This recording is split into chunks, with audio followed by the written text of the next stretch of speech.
Taste the Daily.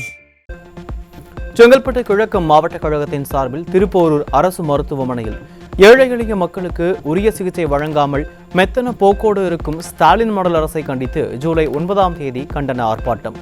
முன்னாள் அமைச்சர் ப. வளர்மதி தலைமையில் மாவட்ட செயலாளர் திருக்கழுக்குன்றம் ஆறுமுகம் முன்னிலையில் நடைபெறும் என அதிமுக பொதுச் செயலாளர் அறிவிப்பு.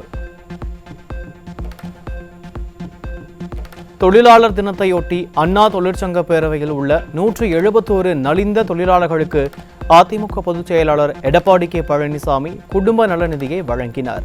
முன்னதாக கழக பொதுச் செயலாளர் எடப்பாடி கே. பழனிசாமிக்கு வழி நெடுகிலும் தொண்டர்கள் உற்சாக வரவேற்பு.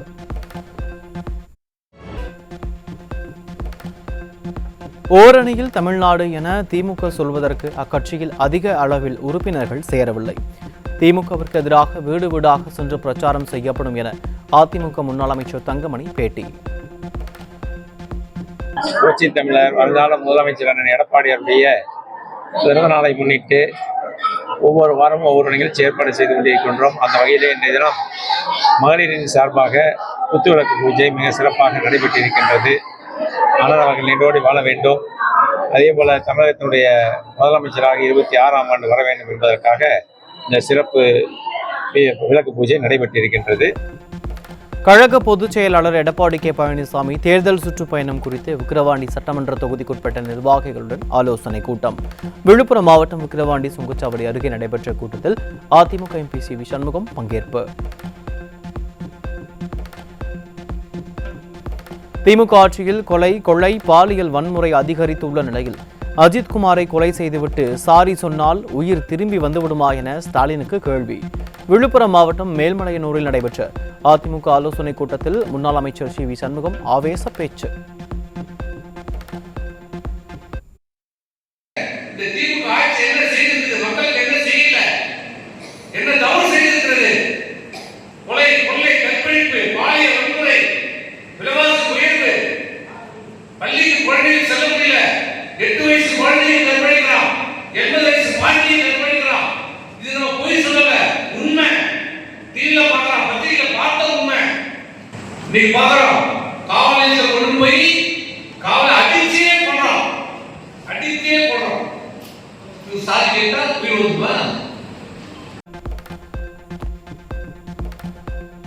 தனிப்படை காவலர்களால் கொடூரமாக கொலை செய்யப்பட்ட இளைஞர் அஜித்குமாரின் உடலில் 3 இடங்களில் சிகரெட்டால் சூடு வைத்து சித்திரவதை செய்யப்பட்டதற்கான அடையாளங்கள் இருப்பதாக உடற்கூறாய்வு அறிக்கையில் தகவல்.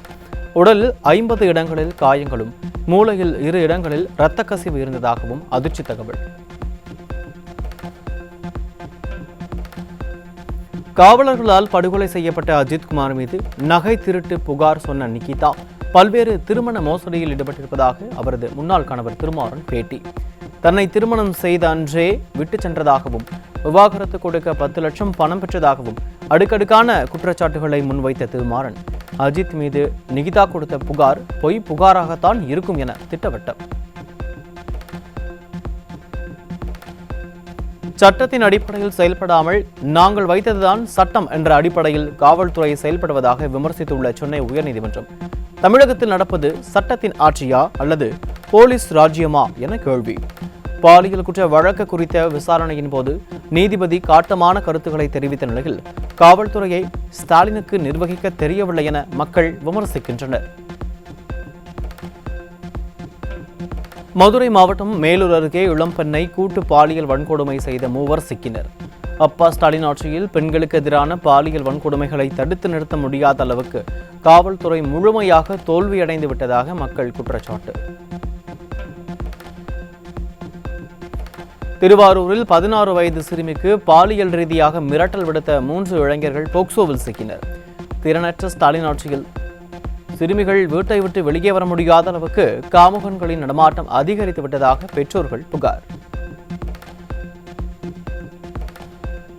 கடலூர் மாவட்டம் சிதம்பரம் அருகே 9ஆம் வகுப்பு மாணவிக்கு பாலியல் தொந்தரவு கொடுத்த காவலாளி போக்சோ சட்டத்தில் சிக்கினார். தமிழகத்தில் பள்ளி சிறுமிகளின் பாதுகாப்பு நாளுக்கு நாள் கேள்விக்குறியாகி வரும் நிலையில் ஸ்டாலின் ஆழ்ந்த தியானத்தில் இருப்பதாக பெற்றோர் குற்றச்சாட்டு. தருமபுரி மாவட்டம் பென்னாகரம் அருகே 16 வயது சிறுமியை திருமணம் செய்த காமுகனான ஊர்காவல் படை காவலர் போக்சோவில் சிக்கினார். அதிமுக ஆட்சியில் ஏவல் துறை மீதான பயம் இல்லாததால் சிறுமிகளுக்கு எதிரான பாலியல் குற்றங்கள் அதிகரித்து விட்டதாக பொதுமக்கள் புகார். நீலகிரி மாவட்டம் உதகை அருகே அரசு பள்ளியில் 21 மாணவிகளுக்கு பாலியல் தொல்லை கொடுத்த 50 வயது அறிவியல் ஆசிரியர் பிடிபட்டார். அப்பா ஸ்டாலின் ஆட்சியில் பள்ளிக்கல்வித்துறை அமைச்சர் விளையாட்டு பிள்ளையாக இருப்பதால் ஆசிரியர்கள் அச்சமின்றி குற்ற செயல்களில் ஈடுபடுவதாக பொதுமக்கள் குற்றச்சாட்டு. திருவள்ளூர் மாவட்டம் ஆர்கேபேட்டை அருகே 16 வயது மாணவியை காதலிப்பதாக ஆசை வார்த்தை கூறி கர்ப்பமாக்கிய இளைஞர் போக்சோவில் சிக்கினார்.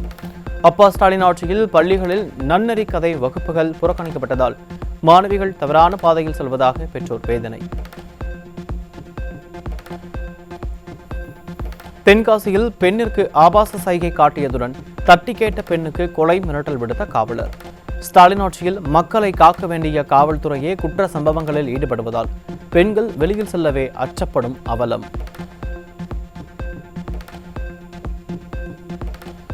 சென்னை திருநின்றவூரில் கணவன் மனைவிக்கு இடையே ஏற்பட்ட தகராறில் விசிக பெண் கவுன்சிலர் வெட்டி கொலை. ஸ்டாலின் ஆட்சியில் கொலைகள் நடைபெறாத நாளே இல்லை என பொதுமக்கள் விமர்சனம். கிருஷ்ணகிரியில் தனது காதல் விவகாரத்தை வெளியே சொல்லிவிடக் கூடாது என்பதற்காக பள்ளி மாணவனை கடத்தி கொன்ற கொடூரன். ஸ்டாலின் அரசு சட்டம் ஒழுங்கில் கவனம் செலுத்தாததால் இதுபோன்ற அவலங்கள் தொடர்வதாக குற்றம் சாட்டும் பெற்றோர் இதற்கெல்லாம் யார் பொறுப்பு என கேள்வி. திருப்பத்தூரில் முன்விரோதம் காரணமாக இளைஞர் மீது 7 பேர் கொண்ட கும்பல் கொலைவெறி தாக்குதல்.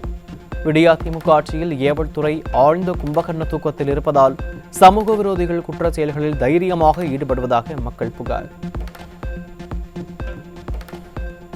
மயிலாடுதுறை மாவட்டம் செம்பனார்கோவில் அருகே தமிழக வாழ்வுரிமை கட்சி பிரமுகர் படுகொலை. தனியார் பள்ளி முன்பு காரை வழிமறித்து மணிமாறனை வெட்டி படுகொலை செய்துவிட்டு மர்ம நபர்கள் தலைமறைவு. தஞ்சாவூர் மாவட்டம் கபிஸ்தலம் அருகே இளைஞர்களின் வாழ்க்கையை சீரழிப்பதற்காக ஆம்னி வேனில் கொண்டு செல்லப்பட்ட 149 கிலோ எடையுள்ள குட்கா பொருட்கள் பிடிபட்டது.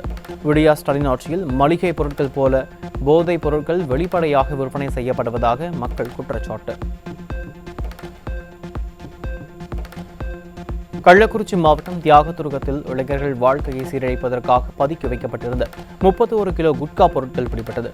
சாரி மாடல் அரசு போதையில்லா தமிழகம் என விளம்பரம் செய்வதில் காட்டும் ஆர்வத்தை போதைப் பொருள் கடத்தல் கும்பலை பிடிப்பதில் காட்டுமா என பொதுமக்கள் விமர்சனம்.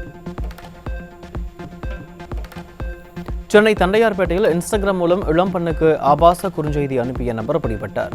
ஸ்டாலின் திமுக ஆட்சியில் காவல்துறை கும்பகர்ண தூக்கத்தில் இருப்பதால் நிம்மதியை இழந்து தவிக்கும் பெண்கள்.